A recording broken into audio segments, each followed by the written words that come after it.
17 বছর কারাভোগের পর মুক্তি পেলেন সাবেক উপমন্ত্রী পিন্টু। ফ্যাসিবাদ থেকে উত্তরণে নির্বাচিত সংসদ ও গণতন্ত্র প্রতিষ্ঠা করতে হবে বললেন মির্জা ফখরুল।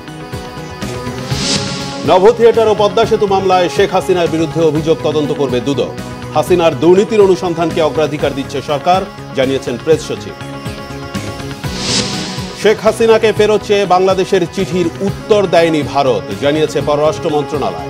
6 জনের মরদেহ পোড়ানোর মামলায় 5 জনের বিরুদ্ধে গ্রেফতারি পরোয়ানা। একলা চলো নীতির কারণে দুর্বল হয়ে পড়ছে সরকার, অভিযোগ মান্নার। গণ অভ্যুত্থানের পরও আমলাদের আচরণে পরিবর্তন আসেনি, অভিমত বিশিষ্টজনদের। চাঁদপুরে জাহাজে ডাকাতের হামলায় নিহত 7 জনের মরদেহ স্বজনদের কাছে হস্তান্তর, পরিবারের শোকের মাতম, জড়িতদের কঠোর শাস্তির দাবি। দেখছিলেন ক্রাউন সিমেন্ট সংবাদ শিরোনাম। 17 বছর কারাভোগের পর মুক্তি পেলেন সাবেক উপমন্ত্রী ও বিএনপির ভাইস চেয়ারম্যান আব্দুস সালাম পিন্টু। এদিকে বিএনপি নেতারা বলেছেন, গুম, খুন আর গণহত্যার জবাব না দিয়ে জনগণের সামনে আসার কোনো অধিকার নেই আওয়ামী লীগের। বিএনপি কোনো অন্যায় অবিচারের সাথে যুক্ত হবে না, আরো জানাচ্ছেন ফররুখ বাবু। জীবনের 17টি বছর কারাগারের অন্ধকার প্রকোষ্ঠে কাটিয়ে অবশেষে মুক্ত বাতাসে বিএনপির ভাইস চেয়ারম্যান ও সাবেক উপমন্ত্রী আব্দুস সালাম পিন্টু। 21শে আগস্ট গ্রেনেড হামলার মিথ্যা মামলায় ফাঁসির দণ্ড মাথায় নিয়ে কারাগারে ছিলেন তিনি। সকালে কাশিমপুর কারাগার থেকে মুক্তি পান আব্দুস সালাম পিন্টু। এ সময় বিপুল সংখ্যক নেতাকর্মী তাকে স্বাগত জানান। একই মামলায় মুক্তি পেয়েছেন বিএনপি নেতা ও সাবেক কমিশনার আরিফুল ইসলাম আরিফ। যেভাবে এই স্বৈরাচারকে আপনারা উৎখাত করেছেন, আগামী দিনে তারেক রহমানের নেতৃত্বে আমরা নতুন বাংলাদেশ গড়ার প্রত্যয়ে সামনের দিকে এগিয়ে যাব। কারাগার থেকে মুক্তি পেয়ে শহীদ রাষ্ট্রপতি জিয়াউর রহমানের সমাধিতে ফুলের শ্রদ্ধা জানান আব্দুস সালাম পিন্টু। উপস্থিত ছিলেন বিএনপির স্থায়ী কমিটির সদস্য নজরুল ইসলাম খান এবং বিএনপির সিনিয়র যুগ্ম মহাসচিব রুহুল কবির রিজভী। 17 বছরের কারাবন্দী জীবনের অবর্ণনীয় কষ্টের কথা তুলে ধরেন আব্দুস সালাম পিন্টু। বিগত 4 বছর 6 মাস কারাগারে আমার পরিবারের সাথে আমার দেখা করতে দেওয়া হয় নাই। আমাকে বন্ধ অবস্থায় রাখা হয়েছিল, পরিবারের সাথে কোনো যোগাযোগ আমি করতে পারি নাই। বিএনপির লাখো নেতাকর্মীর নামে মিথ্যা মামলা ও জঙ্গি তকমা দেওয়ার নিন্দা জানান বিএনপি নেতারা। বলেন, শেখ হাসিনা মুক্তিযুদ্ধের পক্ষের ছিলেন না, তিনি প্রকৃত মুক্তিযোদ্ধাদের নির্যাতন করেছেন। একটা ফ্যাসিস্ট সরকার এমনই করে, কিন্তু ইতিহাস সাক্ষী যে তারা পালিয়ে যায় আর সালাম পিন্টুর মতো মানুষরা মুক্ত হয়। এই মুক্ত বাংলাদেশে মুক্ত সালাম পিন্টুদের মাধ্যমে আগামী দিনে আমরা সেই বাংলাদেশ গড়ে তুলব যে বাংলাদেশের জন্য আমরা মুক্তিযুদ্ধ করেছিলাম। আজকে সেই ভয়ঙ্কর ফ্যাসিস্ট খুনি যে বাংলাদেশের প্রত্যেকটি রাস্তা, গলিপথ, মেঠোপথকে রক্তাক্ত করেছে শুধুমাত্র নিজেকে ক্ষমতায় থাকার জন্য, তিনি আজকে পালিয়ে গেছেন। তার যারা গুণ কীর্তন করেন দেশের ভিতরে দেশের বাইরে, একটা জিনিস আমাদের মনে রাখতে হবে, তারা বাংলাদেশের স্বাধীনতায় বিশ্বাস করে না। এদিকে জাতীয় প্রেস ক্লাবে এক অনুষ্ঠানে বিএনপির ভাইস চেয়ারম্যান অ্যাডভোকেট নিতাই রায় চৌধুরী বলেন, আওয়ামী লীগ 2024-এর মতো 1971 ও 75 সালে পালিয়ে যায়। দলটির নেতারা 3 বার দেশ ছেড়ে পালিয়েছে। এ সময় সাবেক শিক্ষামন্ত্রী ডক্টর আ.ন.ম এহসানুল হক মিলন বলেন, চুক্তি অনুযায়ী শেখ হাসিনাকে ভারত ফেরত না দিলে দেশটির বিরুদ্ধে আইনের আশ্রয় নেওয়া হবে। যেমন এবার শেখ হাসিনা পালিয়ে গেছে, 300 এমপি পালিয়ে গেছে, সমস্ত মেয়ররা পালিয়ে গেছে, পৌরসভার মেয়ররা পালিয়ে গেছে, উপজেলা চেয়ারম্যান পালিয়ে গেছে, অধিকাংশ ইউনিয়ন চেয়ারম্যান পালিয়ে গেছে, আওয়ামী লীগের নেতারা পালিয়ে গেছে। আর একবার পালন দেখলাম, সেটা হচ্ছে শেখ মুজিবরা যখন 15 আগস্টে হত্যা করল। ভারতে শেখ হাসিনাকে ফেরত দেওয়া ছাড়া তাদের কোনো উপায় নেই।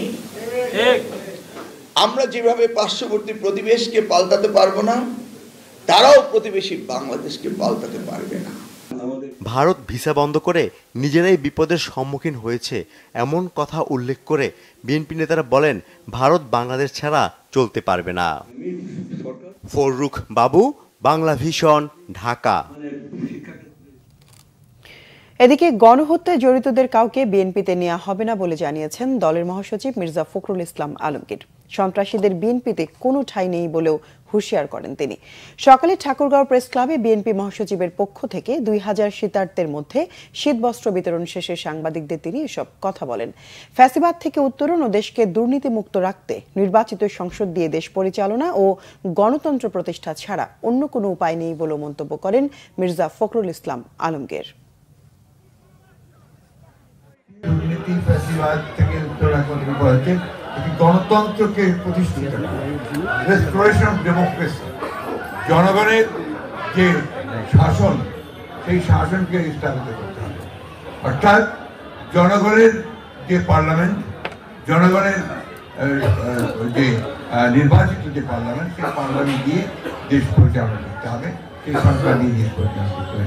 জানি তো অন্য কোনো উপায় আছে বলে আমার জানা নেই।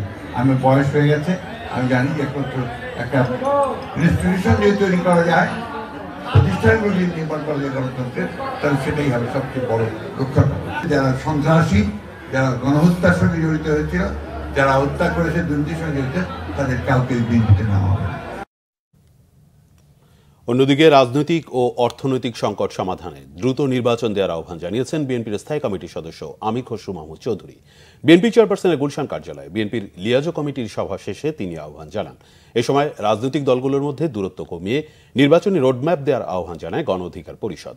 যুগপৎ আন্দোলনে থাকা রাজনৈতিক দলগুলোর সাথে ধারাবাহিক বৈঠকের অংশ হিসেবে মঙ্গলবার গণ অধিকার পরিষদ ও গণফোরামের সাথে বৈঠক করে বিএনপি। বৈঠক শেষে বিএনপির স্থায়ী কমিটির সদস্য আমির খসরু মাহমুদ চৌধুরী বলেন, 31 দফা বাস্তবায়ন নিয়ে দলগুলোর সাথে আলাপ হয়েছে। বিএনপি নির্বাচিত হলে সংস্কার কমিটির পরামর্শ সংসদে তুলবে এবং পাশ করবে বলেও আমির খসরু জানান। আমাদের নির্বাচন অতি সত্বর হওয়া দরকার। একটি নির্বাচিত সরকার যত তাড়াতাড়ি ক্ষমতায় আসবে, যে বাংলাদেশের বর্তমান অর্থনৈতিক, সামাজিক, রাজনৈতিক এবং বৈদেশিক যে বিষয়গুলো আজকে আমরা সম্মুখীন হচ্ছি, সেগুলো একটা নির্বাচিত সরকারের পক্ষে দ্রুত সমাধান দেওয়া সম্ভব। সেটা একটি সংসদ সরকারের মাধ্যমে আমাদের এই কাজগুলো করতে হবে। আর সংস্কারের বিষয়ে যেটা আমরা আলোচনা করেছি, সংস্কার করতে হবে সংসদে। সাবেক প্রধানমন্ত্রী শেখ হাসিনার বিরুদ্ধে 2002 সালে বঙ্গবন্ধু নভ থিয়েটার নির্মাণে দুর্নীতির 3 মামলা তদন্ত আবারও শুরু হচ্ছে। তার বিরুদ্ধে আশ্রয়ণ প্রকল্প সহ 8 প্রকল্পে 21,000 কোটি টাকা লোপাটের পূর্ণাঙ্গ তথ্য পেতে প্রধান উপদেষ্টা সচিব বরাবর চিঠি পাঠিয়েছে দুর্নীতি দমন কমিশন। সংস্থাটি পদ্মা সেতু দুর্নীতি ষড়যন্ত্র মামলাটিও তদন্তের সিদ্ধান্ত নিয়েছে। রিপোর্ট ফরুক বাবুর। শেখ হাসিনার নেতৃত্বাধীন সরকারের প্রথম মেয়াদের বিজ্ঞান চর্চায় আগ্রহ বাড়ানোর যুক্তি দেখিয়ে একটি নব থিয়েটার নির্মাণের পরিকল্পনা নেয় আওয়ামী লীগ সরকার। নামকরণ করা হয় বঙ্গবন্ধু নব থিয়েটার।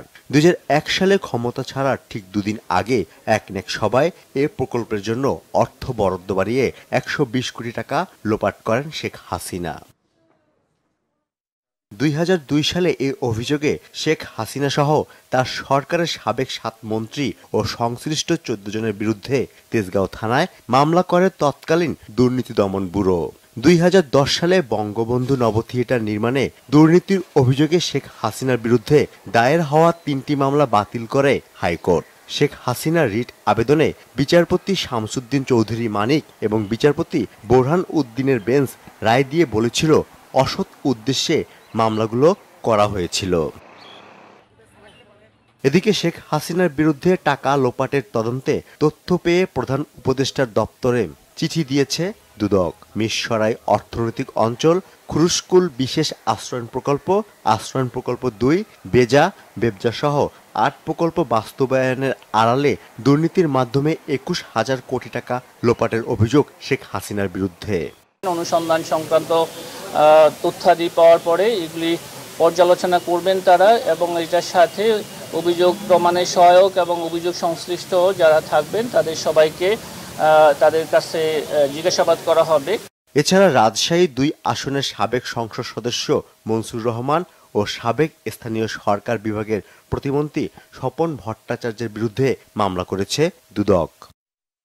ফররুখ বাবু, বাংলা ভিশন, ঢাকা। এদিকে সাবেক প্রধানমন্ত্রী শেখ হাসিনার দুর্নীতির অনুসন্ধান সরকার অগ্রাধিকার ভিত্তিতেই দেখছে বলে জানিয়েছেন প্রধান উপদেষ্টার প্রেস সচিব শফিকুল আলম। তিনি বলেন, যারা দুর্নীতিতে সহযোগিতা করেছে তাদের দুর্নীতিরও অনুসন্ধান হবে। ফরেন সার্ভিস একাডেমিতে ব্রিফিংয়ে প্রেস সচিব জানান, সাইবার সুরক্ষা অধ্যাদেশ 2024-এর খসড়া চূড়ান্ত অনুমোদন দিয়েছে উপদেষ্টা পরিষদ। এর মধ্য দিয়ে সবার সাইবার সুরক্ষা নিশ্চিত করতে পারবে সরকার। রিপোর্ট সৈয়দ আব্দুল মুহিতের।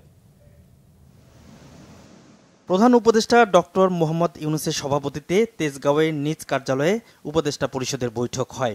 গণভবনে জুলাই গণঅভ্যুত্থান স্মৃতি জাদুঘর প্রতিষ্ঠার প্রস্তাব অনুমোদন পায় বৈঠকে। এছাড়াও সাইবার সুরক্ষা অধ্যাদেশ 2024-এর খসড়ার চূড়ান্ত অনুমোদন দেয় উপদেষ্টা পরিষদ।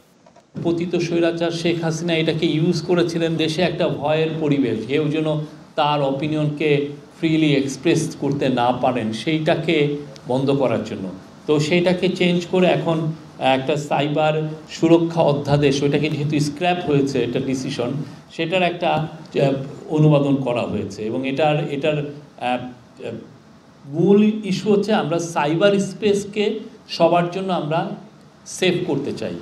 ফরেন সার্ভিস একাডেমিতে ব্রিফিংয়ে প্রধান উপদেষ্টার প্রেস সচিব শফিকুল আলম জানান, আইনি প্রক্রিয়ায় শেখ হাসিনাকে দেশে ফেরানোর সময় সাপেক্ষ হলেও তার বিচারের ব্যাপারে আশাবাদী সরকার। শেখ হাসিনা বিচারের সম্মুখীন হবেন, তার বিষয়ে আপনারা দেখেছেন, তার আমরা দেখেছি যে তার ক্রাইমগুলো ভয়াবহ। এই জায়গাটা আমাদের জাস্ট কাজগুলো শুরু হয়েছে, আরও ডিটেল কাজ তো আপনারা দেখতে পাবেন সামনে। এবং এটা নিয়ে আমাদের খুবই টপ প্রায়োরিটিতে এটা।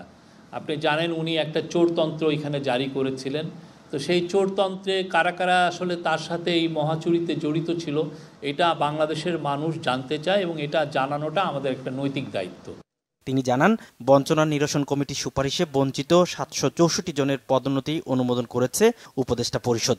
119 জনকে সচিব পদে, 41 জনকে গ্রেড 1-এ এবং অতিরিক্ত সচিব পদে 528 জন এবং যুগ্ম সচিব পদে 72 জন এবং উপসচিব পদে 4 জন কর্মকর্তাকে ভূতাপক্ষে পদোন্নতি প্রদানের সুপারিশ করেছে। পদোন্নতির বাস্তবায়নে বকেয়া বেতন, আনুতোষিক ও পেনশন বাবদ এককালীন আনুমানিক 42 কোটি টাকা এবং পরবর্তীতে পেনশন বাবদ আনুমানিক বার্ষিক অতিরিক্ত 13 কোটি টাকা বরাদ্দ করার কথা বলা হয়েছে।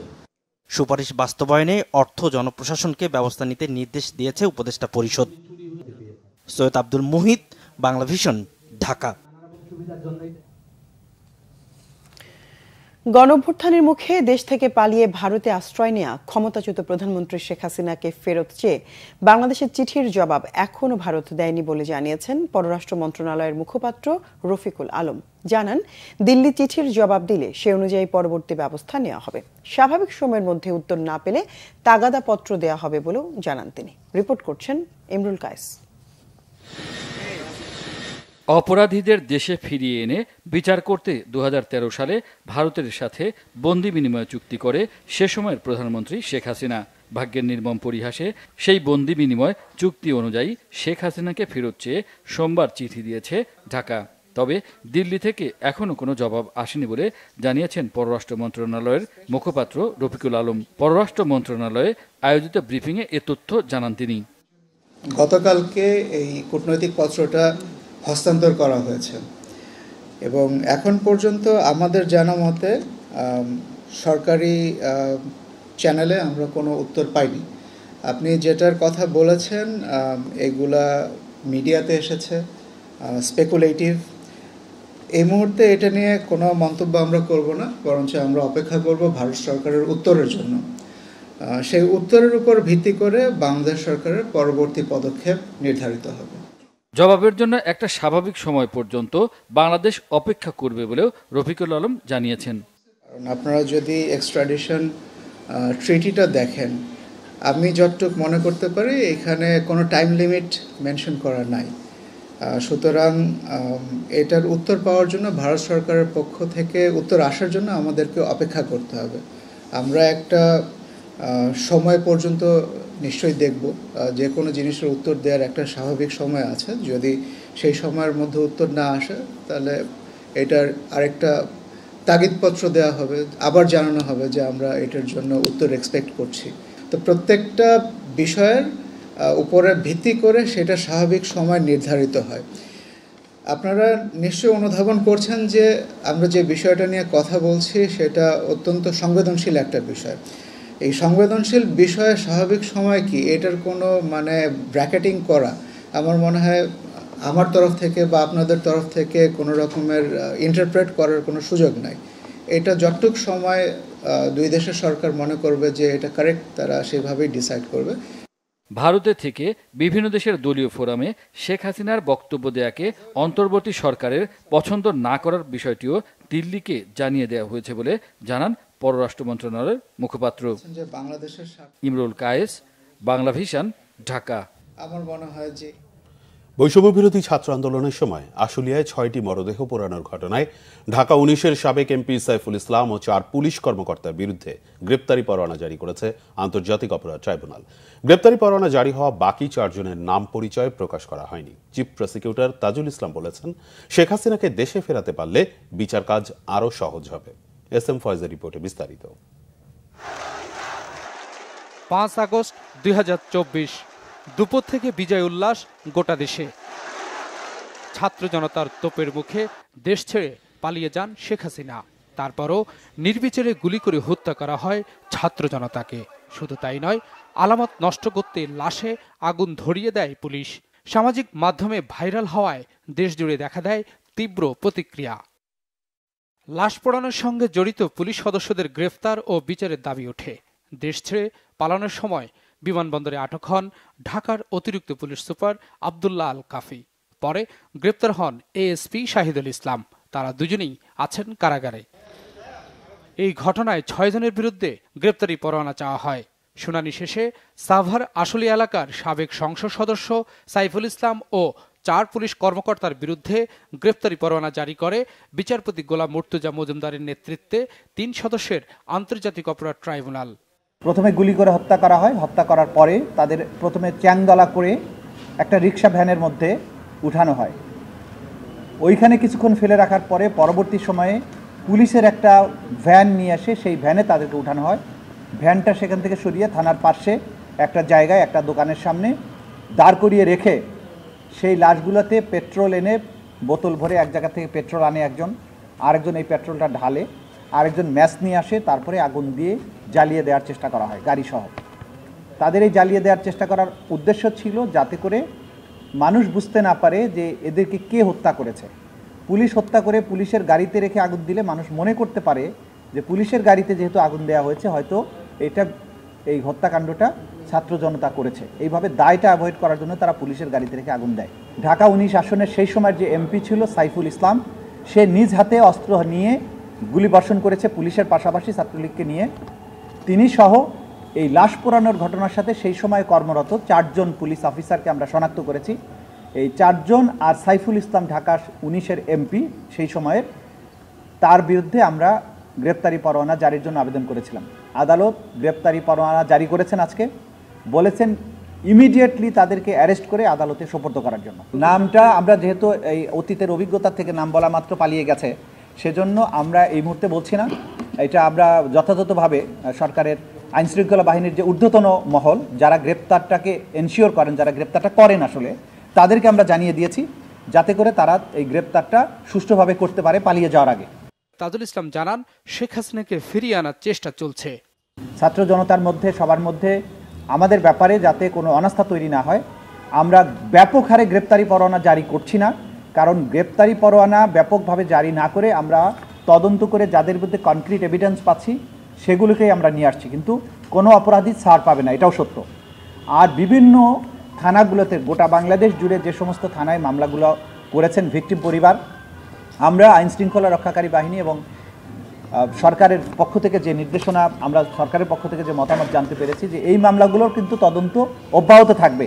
আমাদের রিকোয়েস্টের ভিত্তিতেই রাষ্ট্র সেই ব্যবস্থা নিয়েছেন। সুতরাং এই বিচারিক প্রক্রিয়ার অংশটাকে এক্সপেডাইট করার জন্য সরকারের পক্ষ থেকে নোট ভার্বাল দেওয়া হয়েছে, কূটনৈতিক চ্যানেলে তাকে ফেরত পাওয়ার জন্য চেষ্টা করা হচ্ছে। সুতরাং এইটা একটা ধারাবাহিক প্রক্রিয়ার অংশ, এখানে আমার মন্তব্য করার কিছু নেই। আমরা চাইব সরকার এই কাজের মাধ্যমে সফল হয়ে তাকে যদি আমাদের কাছে আনতে পারেন তাহলে বিচারটা আরও ভালোভাবে করা সম্ভব হবে। সুতরাং রাষ্ট্র এবং আমরা আলাদা কোনো বিষয় না, রাষ্ট্রের পক্ষ থেকে যেটা করা হয়েছে এটা আমাদের পক্ষ থেকে রিকোয়েস্টের মাধ্যমেই করা হয়েছে। মামলার পরবর্তী শুনানি আগামী 26 জানুয়ারি। S M Foyez, Bangla Vision, Dhaka. একলা চলো নীতি পরিহার করে রাজনৈতিক দলগুলোর সাথে আলোচনার মাধ্যমে চলমান সংকট মোকাবেলা করতে অন্তর্বর্তীকালীন সরকারকে আহ্বান জানিয়েছেন গণতন্ত্র মঞ্চের নেতারা। মঙ্গলবার দুপুরে পুরানা পল্টন মোড়ে গণতন্ত্র মঞ্চ আয়োজিত বিক্ষোভ সমাবেশ ও মিছিল থেকে আহ্বান জানানো হয়। সমাবেশে বিপ্লবী ওয়ার্কার্স পার্টির সাধারণ সম্পাদক সাইফুল হক বলেন, সদিচ্ছা থাকলেও বাস্তবে দেশ পরিচালনায় একের পর এক ব্যর্থতার পরিচয় দিচ্ছে অন্তর্বর্তীকালীন সরকার। নির্বাচন, সংস্কার, গণতান্ত্রিক অভিযাত্রা পরস্পর বিরোধী বিষয় নয়, তবে ক্ষুধার্ত মানুষের পেটে ভাত দিতে না পারলে সংস্কারের ট্যাবলেট খেয়ে মানুষের ক্ষুধা নিবারণ হবে না। এ সময় খাদ্য ও জনগণের নিরাপত্তা নিয়ে কার্যকর উদ্যোগ নিতে ব্যর্থ হলে আবারও রাজপথে নামার হুঁশিয়ারি দেন তিনি। নাগরিক ঐক্যের সভাপতি মাহমুদুর রহমান মান্না বলেন, সরকার শুরু থেকেই রাজনৈতিক দলগুলোর সাথে সখ্যতার চেষ্টা করেনি। হঠাৎ করে একদিন বসে সব রাজনৈতিক দল একমত হয়ে যেতে পারে না। ব্যাপক জনসমর্থন থাকলেও একলা চলো নীতির কারণে দিন দিন দুর্বল হয়ে পড়ছে সরকার। ক্ষুধা নিবারণ হবে না। সংস্কার কারা চাচ্ছে? আমরা রাজনৈতিক দলগুলো সংস্কার চাই, গণতন্ত্র মঞ্চ সংস্কার চাই, আমার শিক্ষিত মধ্যবিত্তরা তারা সংস্কার চান, আমার ছাত্র তরুণরা সংস্কার চান। কিন্তু দেশের ৮০-৮৫% মানুষ সংস্কারের আগে তারা তাদের খাবার চায়, কর্মসংস্থান চায়, নিরাপত্তা তারা নিশ্চিত তারা দেখতে চায়। শুরু থেকে আজ 4.5 মাস সময় পর্যন্ত এই সরকার রাজনৈতিক দলগুলোর সাথে কোনো সখ্যতা করবার চেষ্টা করেনি, তাদের সাথে কোনো সমঝোতা করবার চেষ্টা করেনি। আমরা আমাদের সংলাপের সময় তাদের কাছে বলে এসেছি, একদিন একটা বিরাট দলিল ধরিয়ে দিলেন আর তার উপরে রাজনৈতিক দলগুলোকে বক্তব্য রাখতে বললেন, তার মধ্যে দিয়ে কোনো মতেই জাতীয় ঐকমত্য প্রতিষ্ঠা হতে পারে না। রাজনৈতিক পট পরিবর্তন হলেও দেশের আমলাদের আচরণে কোনো পরিবর্তন আসেনি। রাজধানীতে এক সেমিনারে আলোচকরা বলেন, এ সময় নিজেদের স্বার্থে সরকারি আমলাদের আন্দোলন দৃষ্টিকটু। আলোচনায় অংশ নিয়ে নির্বাচন ব্যবস্থা সংস্কার কমিশনের চেয়ারম্যান ডক্টর বদিউল আলম মজুমদার জানান, কমিশনগুলো সুপারিশ দিয়ে দিলে বল যাবে সরকার ও নির্বাচন কমিশনের কোর্টে। আর তত্ত্বাবধায়ক সরকারের সাবেক উপদেষ্টা হোসেন জিল্লুর রহমান মনে করেন, কিছু সময় গেলেও এই সরকারের জন আকাঙ্ক্ষা পূরণের সুযোগ এখনো শেষ হয়ে যায়নি। রকুনুজ্জামানের রিপোর্ট। অভ্যুত্থান পরবর্তী সময়ে জনপ্রশাসনের রূপ নিয়ে রাজধানীর সিরডাব মিলনায়তনে আলোচনার আয়োজন করে centre for governance studies CGS. সাবেক আমলা, রাজনীতিক, বিশিষ্টজনদের আলোচনায় উঠে আসে আমলাতন্ত্র আর প্রশাসনের নানা দিক। বক্তারা বলেন, রাজনৈতিক পট পরিবর্তনের পরেও আমলাদের জনগণের সেবকের পরিবর্তে মালিক হিসেবে নিজেদের বিবেচনা করার মানসিকতার কোনো পরিবর্তন হয়নি। এই সময়ে সুযোগ সুবিধা নিয়ে আমলাদের আন্দোলনের সমালোচনা করেন বক্তারা। জনপ্রতিনিধি, সে লোকাল জনপ্রতিনিধি যে সার্ভিসটা দিবে, সেখানে বেসিক ফাউন্ডেশনটা হচ্ছে governments and governance, governance and government. এই গভর্নেন্স এর foundation basically lies in the local government. সে লোকাল গভর্নমেন্ট আপনি ছোট জগৎ বাড়াই দিয়েছেন। ৩৮টা না কয়টা বাড়ির সন্ধান কানাডায় পাওয়া গেছে, তার বেশিরভাগই আমলাদের। এবং পরবর্তীতে একটা লিস্ট বেরিয়েছিল আপনার আমেরিকাতে যাদের বাড়ি আছে, তার মধ্যে ৩৮ জন ওসির বাড়ি। তো it went to that extent. এখন এদের জবাবদিহিদের মধ্যে আনা যাচ্ছে না। এই যে গত কয়েকদিনে যে সকল আমরা আন্দোলন দেখছি, যে সকল প্রতিবাদ দেখছি, এগুলো কি জনস্বার্থে নাকি কোটারি স্বার্থে, সেই প্রশ্ন আজকে বোধহয় আমাদের জনগণের করার সময় এসছে, সেই প্রশ্ন তোলার সময় এসছে। দেশের রাজনৈতিক ও প্রশাসনিক ব্যবস্থায় আর কখনো যাতে স্বৈরতন্ত্র না ফেরে সে লক্ষ্যে কাজ করা হচ্ছে বলে জানান নির্বাচন ব্যবস্থা সংস্কার কমিশনের প্রধান। আমাদের কমিশন সহ শিগগিরই আমরা আমাদের প্রস্তাব দেব। তো এরপরে বলটা কিন্তু অন্যদের কোর্টে, বল এখন তখন যাবে অন্যদের কোর্টে। একটা হলো সরকারের কোর্টে, আরেকটা হলো রাজনৈতিক দলদের কোর্টে, আরেকটা হবে নাগরিকদের কোর্টে। চলমান সংস্কারের নামে যেন সময়ক্ষেপণ না হয় সে কথা মনে করিয়ে দেন আলোচনায় অংশ নেওয়া রাজনীতিকরা। দয়া করে সংস্কারের নামে অযথা সময় নষ্ট করবেন না, এরপরে কিন্তু রাজপথ উত্তপ্ত হতে শুরু করবে। আপনি বহু জায়গায় কোন ধরনের জনগণের পক্ষে সুফল বয়ে আনার মতো তেমন কোনো কর্মসূচি আপনি দিতে পারেন না। জিরো টলারেন্স করতে হবে, প্রসেস সিম্পলিফাই করতে হবে, রেগুলার ওপেন অডিট করতে হবে, এবং ওই ওপেন অডিটগুলো পাবলিকের জন্য ওপেন না হলে সরকারি পর্যায়ে ওপেন হতে হবে। এই জিনিসগুলো অত্যন্ত গুরুত্বপূর্ণ। এবং এই যে এই বড় বড় মুভগুলো একটা অন্তর্বর্তীকালীন সরকারের দ্বারা করা সম্ভব না। জন আকাঙ্ক্ষা পূরণে সংস্কার আনার ক্ষেত্রে পথরেখা তৈরির সুযোগ এখনও শেষ হয়নি বলে মনে করেন তত্ত্বাবধায়ক সরকারের সাবেক উপদেষ্টা হোসেন জিল্লুর রহমান। এই যে গত 4-5 মাসে এই পদায়নের আলোচনাটাই সবচেয়ে বড় যারা এখানে দরকার ছিল তারা কিভাবে জনগণের সেবা ইত্যাদি এগুলো দ্রুত করতে পারবেন, সেখানে পদায়নের আলোচনাটাই কিন্তু সবচেয়ে বেশি ঢেউ পেয়েছে অ্যাকচুয়ালি। সেটাও আমি মনে করি অত্যন্ত একটা ঠিক হয়নি। প্রশাসনের দুর্নীতি রোধে জবাবদিহিতা নিশ্চিত করার বিকল্প নেই বলেও বক্তাদের কথায় উঠে আসে। রকুনুজ্জামান, বাংলা ভিশন, ঢাকা। চাঁদপুরের মেঘনা নদীতে পণ্যবাহী জাহাজে হত্যার শিকার 7 জনের মরদেহ হস্তান্তর করা হয়েছে স্বজনদের কাছে। পরিবারগুলোয় চলছে শোকের মাতম। হত্যাকাণ্ডে জড়িতদের দ্রুত গ্রেফতার করে কঠোর শাস্তির দাবি স্বজনদের। চাঁদপুর শহরের স্বর্ণখোলা রোডে অবস্থিত মর্গ থেকে মেঘনা নদীতে পণ্যবাহী জাহাজে হত্যার শিকার 7 জনের মরদেহ নিয়ে যান পরিবারের সদস্যরা। স্বজনদের আহাজারিতে ভারী হয়ে ওঠে সেখানকার পরিবেশ। দ্রুত মামলা দায়ের এবং দায়ীদের বিরুদ্ধে ব্যবস্থা নেওয়ার আশ্বাস দিয়েছে স্থানীয় প্রশাসন। জেলা প্রশাসন ও নৌ পুলিশের পক্ষ থেকে নিহতদের পরিবারকে আর্থিক সহায়তা দেয়া হয়েছে। জাহাজে ডাকাতিতে নিহত মাগুরার সজিবুল ও মাজিদুলের পরিবারে চলছে শোকের মাতম। মাগুরার মোহাম্মদপুর উপজেলার পলাশবাড়িয়া গ্রামের সজিবুল ইসলাম জাহাজে গ্রিজারের দায়িত্বে ছিলেন, আর যশবন্তপুর গ্রামের মোহাম্মদ মাজিদুল ইসলাম ছিলেন জাহাজের স্টাফ। ফরিদপুরে গোলাম কিবরিয়ার বাড়িতেও চলছে আহাজারি। সদর উপজেলার জোয়াইর গ্রামের কিবরিয়া ওই জাহাজের মাস্টার ছিলেন। কিবরিয়ার ভাগ্নে নিহত শেখ সবুজের বাড়িও একই গ্রামে। গেল সোমবার সকালে চাঁদপুরের নৌসীমানার মেঘনা নদীতে এমভি আল বাখেরা নামে মালবাহী লাইটার জাহাজটিতে ডাকাতরা ধারালো অস্ত্রের আঘাতে 7 জনকে কুপিয়ে হত্যা করে।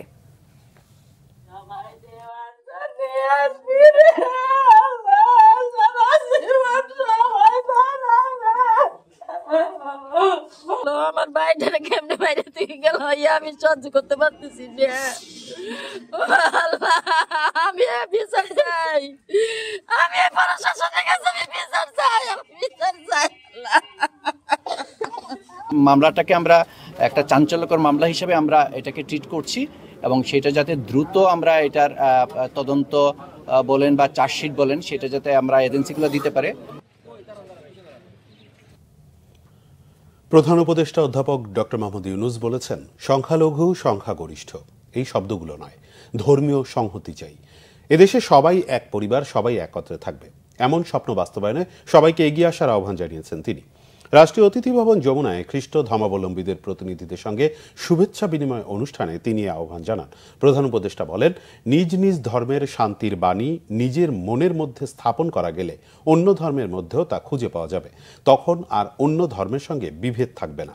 এ সময় প্রধান উপদেষ্টার নেতৃত্বে বাংলাদেশে উদারতা, সাম্প্রদায়িক সম্প্রীতির পরিবেশ গড়ে উঠবে বলে আশা প্রকাশ করে খ্রিস্ট ধর্মাবলম্বীরা। এক্ষেত্রে তাদের পক্ষ থেকে সর্বোচ্চ সহযোগিতার আশ্বাস দেওয়া হয়। ছাত্র জনতার অভ্যুত্থানে বাংলাদেশে নতুন সম্ভাবনার দ্বার উন্মোচিত হয়েছে বলেও মন্তব্য তাদের। বড়দিন উপলক্ষে খ্রিস্টান ধর্মীয় কল্যাণ ট্রাস্টকে 2.5 কোটি টাকা অনুদান দেওয়ার জন্য অন্তর্বর্তী সরকারকে বিশেষভাবে ধন্যবাদ জানান তারা।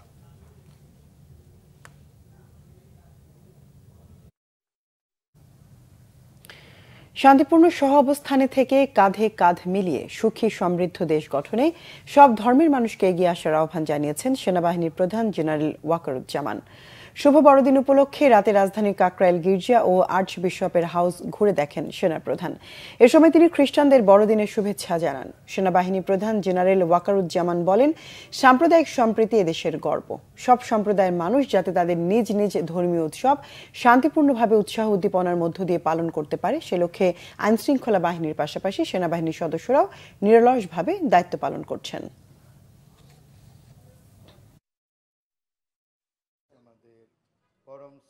আপনারা নির্দ্বিধায় আপনাদের এই পরব উদযাপন করবেন। আমরা সারা বাংলাদেশে বিভিন্ন জায়গায় আমাদের লোকজন আছে সেনাবাহিনী এবং আপনাদের বিভিন্ন ধরনের নিরাপত্তা দিয়ে যাচ্ছে। জামাত ইসলামের আমির ডাক্তার শফিকুর রহমান বলেছেন, নির্বাচনী পরিবেশ ও সংস্কারের জন্য অন্তর্বর্তী সরকারকে প্রয়োজনীয় সময় দেবে তার দল। দুপুরে গাইবান্ধা ইসলামিয়া হাই স্কুল মাঠে জেলা জামাতের কর্মী সম্মেলনে তিনি একথা বলেন। ডাক্তার শফিকুর রহমান বলেন, গত 15 বছর আওয়ামী লীগের দুঃশাসন ও নির্মম হত্যাকাণ্ডের বিরুদ্ধে তরুণদের যে গণঅভ্যুত্থান ঘটেছে তা বাংলাদেশকে শান্তি ও সম্প্রীতির দেশ হিসেবে গড়ে তোলার সুযোগ সৃষ্টি করেছে। এদিকে রংপুরে এক পথসভায় আমির বলেন, দেশে মসজিদ পাহারা দিতে না হলে মন্দির, প্যাগোডা, চার্চও পাহারা দিতে হবে না। যারা মুসলমান, যারা হিন্দু, যারা বৌদ্ধ, যারা খ্রিস্টান, এই 4 ধর্মের লোক আমরা বসে বসে যুগ ধরে এখানে বসবাস করছি মিলেমিশে। একটা মানুষ একই দেশে জন্মগ্রহণ করে হিন্দু হওয়ার কারণে, বৌদ্ধ হওয়ার কারণে, খ্রিস্টান হওয়ার কারণে মাইনরিটি হবে কেন? আমরা ওই মেজরিটি মাইনরিটির ওই ছাল আমরা মোটেই না। এটা জাতিকে বিভক্ত করার আরেকটা ঘৃণ্য ষড়যন্ত্র। মানুষ মিলেমিশে বন্ধুসুলভভাবে পরস্পর প্রতিবেশী হয়ে থাকবে, পরস্পরকে লাগিয়ে দেওয়ার জন্য এটা একটা শয়তানি চক্রান্ত। আমরা এটা মানি না, একবারেই না। বিএনপি নেতা ইঞ্জিনিয়ার ইশরাক হোসেন বলেছেন, পাশের কোনো বড় দেশের রক্তচক্ষুকে ভয় করে না বাংলাদেশের মানুষ। কুমিল্লায় নাইট শট ক্রিকেট টুর্নামেন্টের ফাইনালে প্রধান অতিথির বক্তব্যে তিনি কথা বলেন। অভিযোগ করেন, পতিত স্বৈরশাসকের নির্দেশে তার দোসররা দেশকে অস্থিতিশীল ও অকার্যকর করার অপচেষ্টা চালাচ্ছে।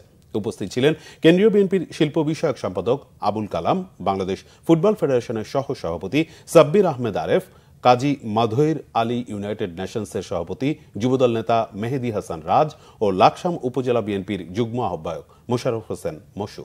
খেলায় ইউনাইটেড অব লাকসাম ক্লাব হারায় লায়ন সুপার ক্লাবকে। কোন আশেপাশে বড় দেশে আমরা দাবিদারি করব না। আমরা যতদিন বাঁচবো, স্বাধীন বাংলাদেশের স্বাধীন নাগরিকের মর্যাদা নিয়ে আমরা বাঁচবো, অধিকারের জন্য আমরা লড়াই করে যাব। যতবার লড়াই করতে হয় ততবার লড়াই করবো। আমি নিশ্চিত করে বলতে পারি, আগামী বাংলাদেশ দেশনায়ক তারেক রহমানের হাতে শুধু নিরাপদ নয়, তিনি শুধু কাছেরটা চিন্তা করেন না, তিনি কয়েক প্রজন্ম পরে বাংলাদেশের কি প্রয়োজন, কি হতে পারে, কিভাবে দেশকে নির্মাণ করতে হবে সেই পরিকল্পনা উনি রয়েছে। এবং আগামী দিন উনি তরুণ সমাজকে সাথে নিয়ে মুরব্বীদের দোয়া নিয়ে দেশকে বিনির্মাণে এগিয়ে যাবে। আমরা ওনার সাথে থাকবো ইনশাআল্লাহ। বিকল্পধারা বাংলাদেশের মুখপাত্র মাহিবি চৌধুরী বলেছেন, 2018 সালে শেখ হাসিনার সাথে সমঝোতা করে নির্বাচনে যাওয়ার সিদ্ধান্ত ভুল ছিল। তবে দলের সেই অবস্থানকে সুবিধাবাদী না বলে স্বার্থপর হিসেবে উল্লেখ করেন সাবেক রাষ্ট্রপতি প্রয়াত একিউএম বদরুদ্দোজা চৌধুরীর ছেলে মাহিবি চৌধুরী। আসলে 2018-র বাস্তবতাকে একটু চিন্তা করা একটু কঠিন হয়, কিন্তু তারপরে আমি বলবো যে আমরা এখানে আমাদেরকে অনেকেই বলেছি সুবিধাবাদী না, আমি বলবো যে এখানে আমরা একটা স্বার্থপরের মতো কাজ করেছি। 2018-তে নিজেদের অস্তিত্ব রক্ষার কারণে আমরা আমাদের আদর্শের সাথে বিসর্জন দিয়েছি, কিন্তু সেই অস্তিত্ব রক্ষার জন্য আমাদের হাতে তখন আর উপায় ছিল না। কিন্তু আমি এখন মনে করি আসলে উপায় ছিল। আমরা তখনও একক অবস্থান থেকে নির্বাচন করতে পারতাম, পরাজয় বরণ করতে পারতাম, কিন্তু তারপরেও বিকল্প রাজনীতির প্রাসঙ্গিকতা আমাদের মাঝে থাকতো এবং আজকে আমাদের বক্তব্য অনেক বেশি জোরালো হতো, জনগণের অনেক বেশি কাছে আমরা যেতে পারতাম।